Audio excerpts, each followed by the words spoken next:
서중석의 현대사 이야기 14권 파트 1.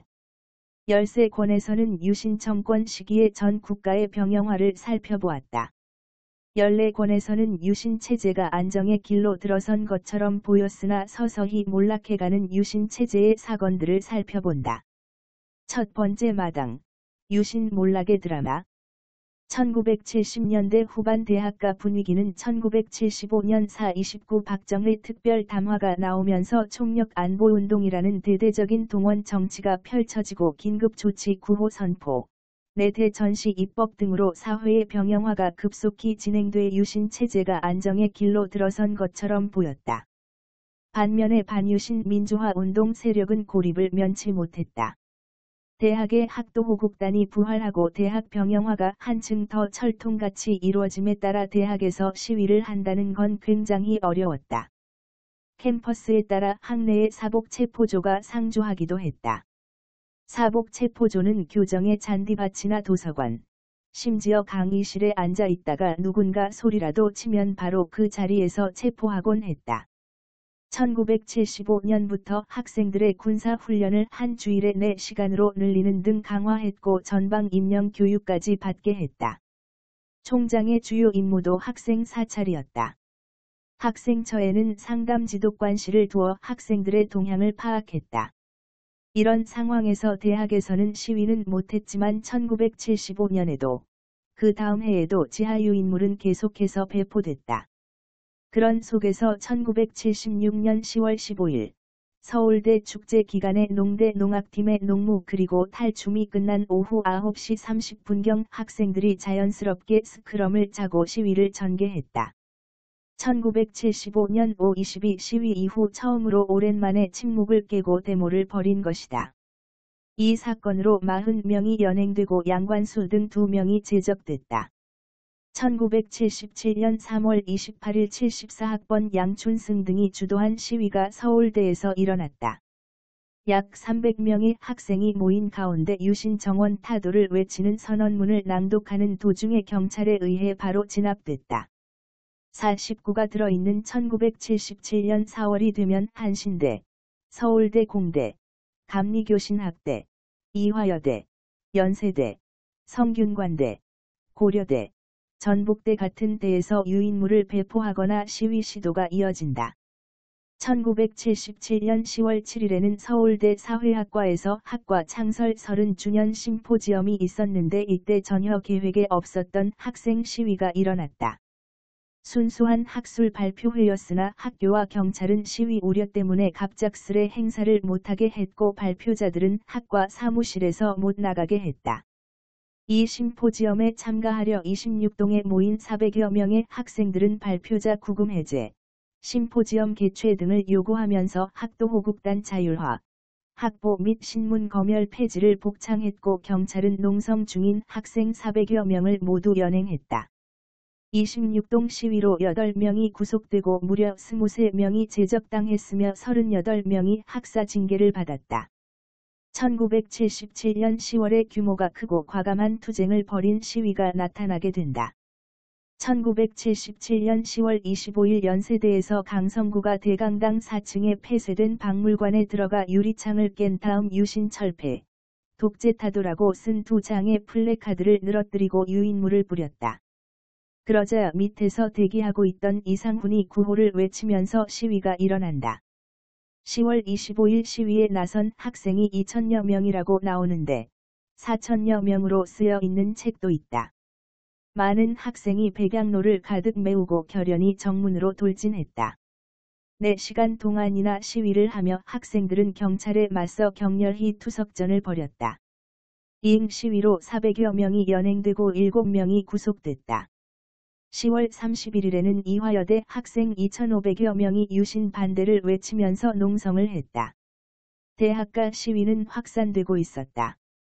11월 11일 서울대에서도 2,500명이나 되는 학생이 참여한 시위가 일어난다. 이 시위 관련자 68명에 대해 제적 28명, 무기정학 34명, 유기정학 6명으로 규모가 컸고 유신 정권을 놀라게 한 시위였다. 11월에는 서강대에서 3차례나 시위가 벌어졌다. 1978년은 유신 2기가 출범하는 해였다. 이 해부터 경제가 점차 눈에 띄게 나빠졌다. 부동산 투기가 과열했고 물가가 치솟았고 중동 건설 경기는 여전했지만 중화학 중복 과다 투자의 후유증도 나타났고 농민들은 높은 피해에 분노했다. 1978년 5월에 들어서면서 여러 대학에서 격렬한 시위가 벌어졌다. 이 시위들은 통대 선거 이후에도 계속됐다. 이때쯤 돼서는 학생들의 게릴라전이 더 활발하게 전개된다.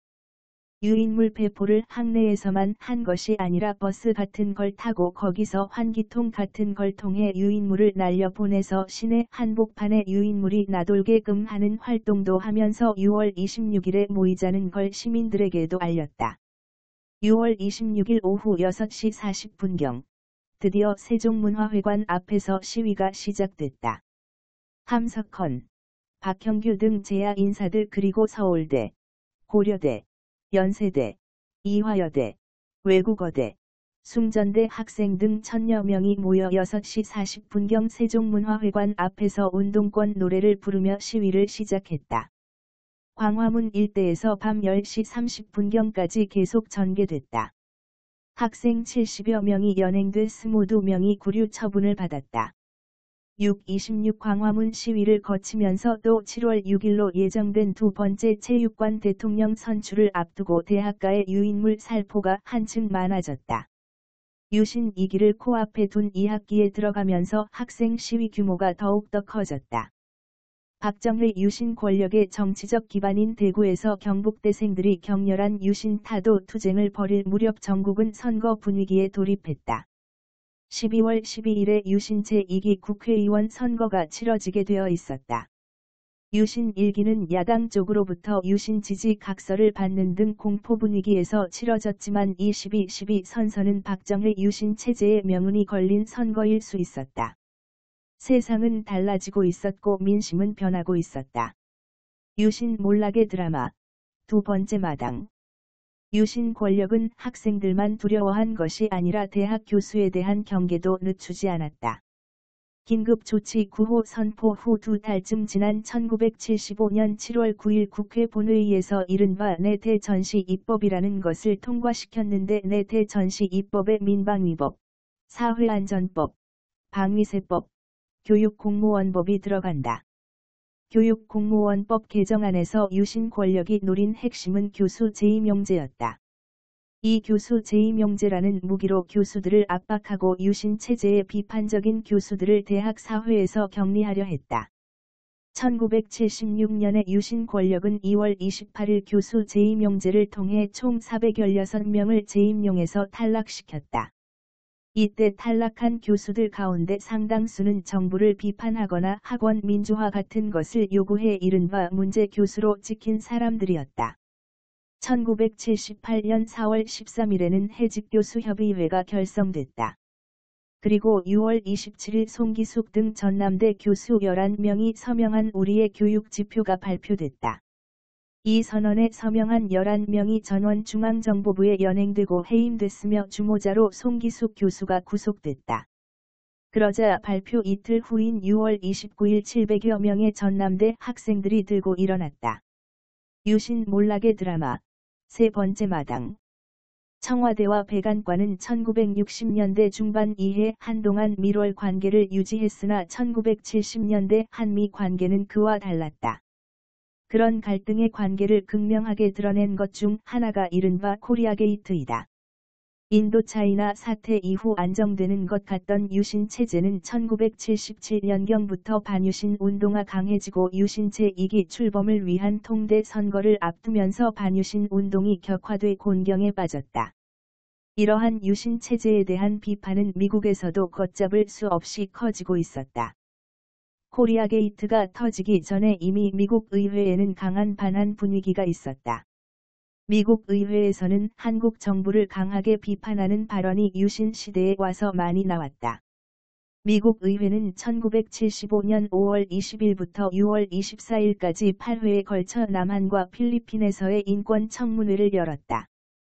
베트남 파병이라는 마법의 지팡이를 잃은 박정희 유신 권력은 이러한 미국 내에서의 압력에 매수로 대응했다. 유신 시대 한국은 미국 여론의 단순한 비판 대상이 아니었다.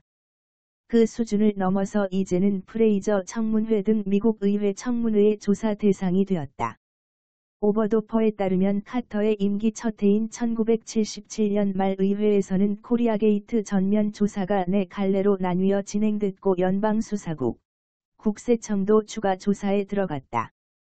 그러면서 미국 언론들도 한국 정부의 더티한 행위를 집중적으로 폭로하기 시작했다. 1976년 10월 15일 워터게이트 사건을 터뜨려 닉슨을 대통령직에서 사임케 하는 데 큰 역할을 한 워싱턴 포스트는 박동선이 박정희 대통령과 협의해 1960년대 후반부터 대미 의회 공작을 계속해왔다. 박동선은 고급 클럽을 운영하고 있고 고급 승용차도 4대나 갖고 있는데 전 미국 법무부 장관까지 불러서 파티도 했다고 보도했다. 대미 의회 공작이라는 것의 주요 내용은 한국 측이 미국 정치인, 관료들에게 엄청난 뇌물을 먹였다는 것인데 워싱턴 포스트는 한국 정부가 20명 이상의 미국 의원들에게 금품을 제공한 사실을 조사 중이라고 보도했다. 이미 1975년에도 몇 차례 박동선 기사를 내보낸 바 있는 워싱턴 포스트는 1976년 10월 24일 한국 정부, 미국 관리들에게 수백만 달러를 뇌물로 제공이라는 전단 제목의 한 단톱 기사를 내보냈다. 그러자 볼티모어선, 시카고 트리뷴, 크리스찬 사이언스 모니터 등이 잇따라 대문짝만하게 보도했다. 박동선 사건에 이어서 또 한 명의 유명한 로비스트인 김한조가 관여한 사건 등이 연달아 폭로되었는데 그러면서 한국 역사상 드물게 망명시대라는 게 열린다. 먼저 1070년부터 주미 공보관장을 맡고 있던 이재현이 1973년 미국에 망명을 신청했다. 1977년 10월 이재현은 미국 하원윤리위원회 청묵회에 불려나가 재직 중 주미 한국 대사관 등과 관련된 여러가지 로비 활동에서 있었던 돈 거래를 증언하게 된다. 1970년대 후반 박정희에게 가장 큰 상처라고 할까 충격을 준 건 뭐니 해도 김형욱의 폭로일 것이다. 김형욱의 의회 증언은 박정희에게 큰 타격을 안겼다. 유신 몰락의 드라마, 4번째 마당. 1978년 5월 18일은 제2기 통대, 통일주체국민회의 대의원, 선거 날이었다. 제1기 때에는 선거 직전까지 비상계엄 상태였고 그런 속에서 중앙정보부 통제 아래 정말 질서정연하게 선거를 치렀다. 그렇지만 불과 6년도 지나지 않은 때에 치러진 제2기 선거에서는 상당한 반발이 일어나고 반대 시위 같은 것이 많이 벌어졌다. 앞에서 살펴본 바와 같이 그해 5월로 접어들면서 유신 헌법 철폐와 민주 헌법 부활을 외치면서 곳곳에서 교내 시위를 벌였다. 선거가 치러진 5월 18일에는 윤보선, 정구영 등 재야 인사, 그리고 해직 교수, 해직 언론인 등 66명이 오늘의 우리 주장을 발표하고 통대선거 무효를 선언했다. 공화당 총재, 의장을 지냈고 삼선 개헌을 강력히 반대했던 정구영이 이제는 재야의 대표적인 인물 중 한 사람으로 참여했다. 통대는 전국 1655개 선거구에서 2583명을 선출하게 돼 있었는데 경쟁률이 1 정도였다. 그런데 통대 선거에서는 선전벽보, 선거 공보, 합동 연설 이 3가지 방법을 빼놓고는 다른 어떠한 선거 운동도 하지 못하게 돼 있었다. 통일주체국민회의 대의원으로 어떤 사람들이 되었냐 하면 단위농협조합장이 단연 많았다. 소도시에서는 양조업이나 도정업을 하는 사람들 또는 의학사들이 대부분을 차지했다. 통대 선거 제2기는 제1기와는 다르게 심상찮은 어려움을 겪는다. 제2기 선거가 있은 후 더욱더 격렬한 유신 반대 운동이 펼쳐진다. 이 시위들은 광화문 연합 시위로 이어져 유신 체제에 커다란 구멍이 뚫렸음을 말해준다. 1978년 7월 6일, 장충체육관에서 제2기 체육관 대통령을 선출하게 된다. 이날 장충체육관에 2578명의 통일주체국민회의 대의원이 모였다. 모인 사람 중 한 명을 빼놓고 나머지는 다 박정희 후보를 찍었다. 물론 박정희 후보가 유일한 후보였다. 그렇게 해서 지지율 99.9%로 박정희가 제2기 체육관 대통령에 당선됐다.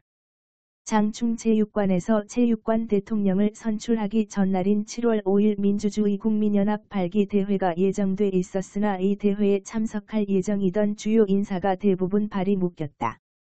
대회 전날인 7월 4일 윤보선, 함석헌, 박형규 등 40여 명은 가택연금을 당했고 젊은 활동가들은 강제 연행됐다.